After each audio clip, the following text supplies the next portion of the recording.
Ini adalah pembunuh top dari Badan Intelijen Henry. Setiap menjalankan misi, Henry hanya membawa satu peluru dan tidak pernah gagal. Muat peluru, sesuaikan pernapasan, agar klakson senjata tidak tergelincir. Henry membasahi ujung ibu jari dan telunjuknya. Kemudian Henry membidik sebuah kereta. Berikutnya, tugas diselesaikan dengan sangat mudah. Setelah itu, Henry menonton video TKP. Marino memuji teknik menembak Henry, namun ia kurang puas. Seiring bertambahnya usia, kemampuan Henry juga semakin menurun. Selama ini Henry selalu menembak di kepala, kali ini di leher. Jika Henry menembak sejauh 15 cm, dia akan mengenai orang yang berdiri di samping target. Jadi Henry memutuskan untuk mundur dari dinas intelijen. Saat atasan mendengar kabar tersebut, dia pergi ke rumah Henry untuk menghentikannya. Karena Henry sudah memikirkannya dengan hati-hati, dia menolak. Kemudian Henry pergi mencari sahabatnya. Karena penyakit akibat kerja, saat membeli minyak untuk kapal, Henry memperhatikan penjaga toko telah diubah menjadi Denny. Denny sangat cantik, Henry juga menyukainya. Harry berbicara lama dengan Denny sebelum dia pergi. Jack mengingatkan Harry untuk berhati-hati untuk tujuan yang dia bunuh pada akhirnya. Bukan teroris tapi ahli biologi. Jack percaya bahwa Badan Intelijen sengaja menyembunyikan informasi target. Jack memberi Henry sebuah alamat. Tanpa sepengetahuan mereka berdua, mereka telah disadap oleh Badan Intelijen. Dalam perjalanan kembali ke pantai, Henry menemukan penyadapan itu. Harry segera memikirkan Denny dan datang untuk menanyainya. Dia bertanya apakah Denny dari Badan Intelijen dan memasang perangkat penyadapan ini. Tapi Denny begitu tenang, dia langsung menyangkalnya. Meskipun Henry tahu dia berbohong, dia tidak bertanya lagi. Sebaliknya, Henry malah mengajaknya makan malam bersama. Sesampainya di restoran, Henry memberikan bunga kepada Denny. Setelah itu, Henry mengeluarkan salinan bukti Denny bahwa dia bekerja di Badan Intelijen.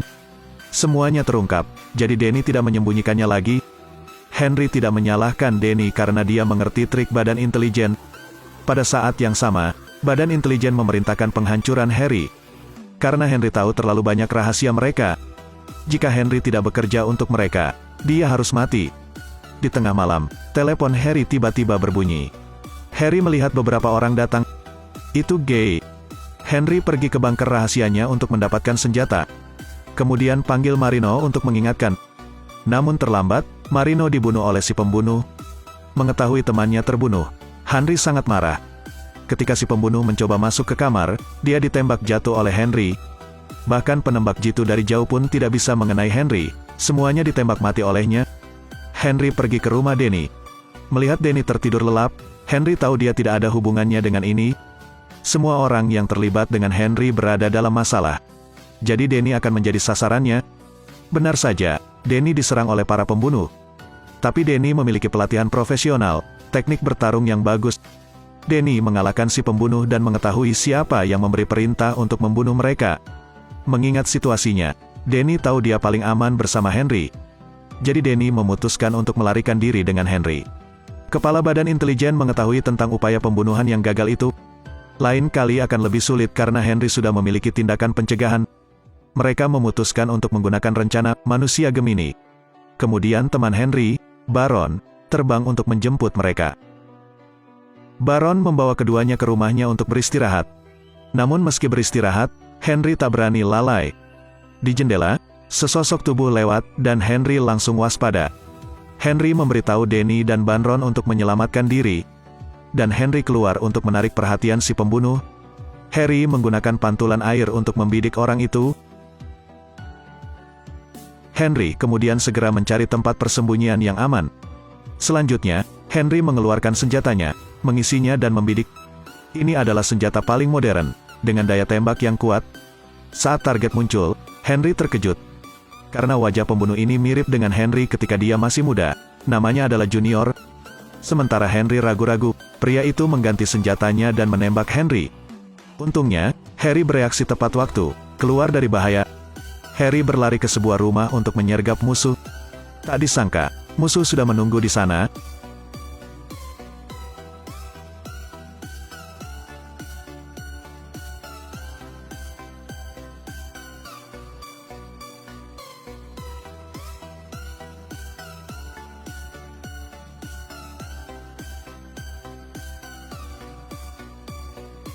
Melihat situasi yang tidak baik, Henry merampok sepeda motor untuk melarikan diri. Meski memiliki penampilan yang sama, mereka berdua adalah pembunuh yang kuat. Namun tidak sulit untuk melihat siapa yang memiliki keunggulan lebih baik. Henry berusia 51 tahun, kekuatannya tidak sebanding dengan junior muda. Keduanya mengejar dan bertarung menggunakan sepeda motor. Junior menendang roda depan Henry. Mobil Henry kehilangan momentum, Henry terjatuh dan hampir tertabrak mobil. Junior tidak berhenti menyerang, dia menggunakan ban belakang untuk memukul Henry. Mabuk beberapa kali seperti itu, Henry merasa sudah tidak tahan lagi. Junior ingin membunuh Henry.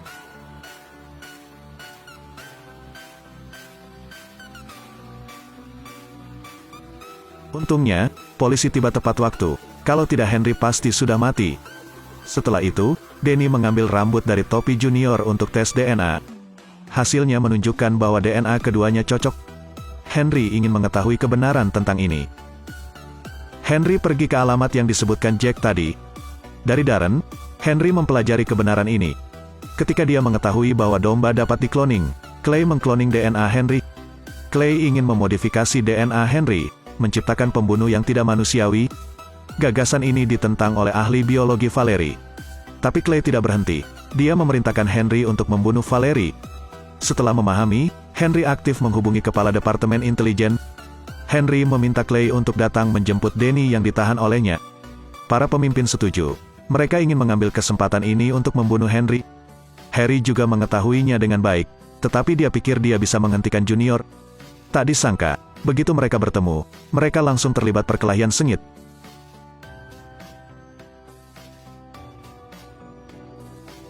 Ketika Junior mengetahui bahwa dia adalah tiruan, dia dengan marah bertanya pada Clay. Clay memberitahu Junior untuk tidak mempedulikan hal ini dan menyarankan Junior untuk patuh. Saat ini, semua orang bergegas ke Clay. Mereka bertemu Junior. Junior menembakkan semacam zat pada Henry. Junior ingin tahu apakah Henry memiliki alergi. Setelah memastikan kebenarannya, Junior membawa penawarnya ke Henry. Sejak saat itu, mereka bukanlah musuh melainkan kawan. Junior mengeluarkan alat pelacak dari Henry. Inilah mengapa keberadaan Henry selalu terungkap. Mereka pergi, dan ketika mereka akan mencapai tujuan mereka, mereka bertemu dengan musuh. Keluar dari mobil, pergi.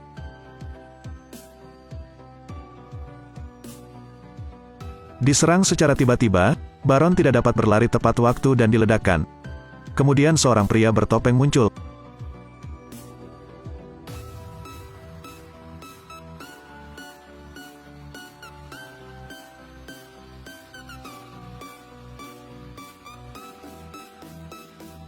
Mengambil kesempatan untuk mengisi ulang, Henry dan Danny melakukan serangan balik. Keduanya bekerja sama dengan sangat baik, berurusan dengan banyak pembunuh. Tapi Danny tertembak, mereka bersembunyi di gudang. Masalah yang lebih serius adalah mereka tidak memiliki banyak amunisi yang tersisa. Di saat kritis, Junior muncul, pembunuh yang tersisa semuanya terbunuh. Tetapi mereka tidak tahu bahwa orang yang paling berkuasa belum mati.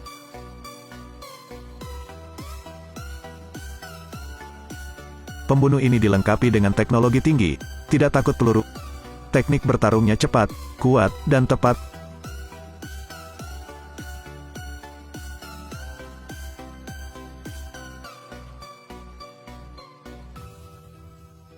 Mustahil untuk mengalahkan orang ini dengan tinju.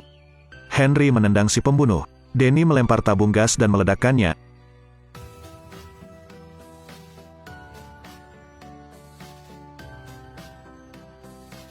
Tapi pembunuh itu masih belum mati. Kekuatan bertarungnya terlalu kuat, di luar imajinasi. Junior menembak si pembunuh berulang kali, akhirnya menjatuhkannya. Mereka bertiga sangat ingin tahu siapa orang itu. Saat topengnya dilepas, mereka semua terkejut. Orang itu juga tiruan dari Henry. Setelah itu, nama Clay juga muncul dari kegelapan. Clay ingin meyakinkan Henry, tapi Henry langsung membunuhnya. Setelah itu, eksperimen manusia Gemini dan rencana cloning manusia dibatalkan. Henry memberi Junior identitas yang berbeda. Sejak itu, kehidupan Junior juga menjadi lebih baik.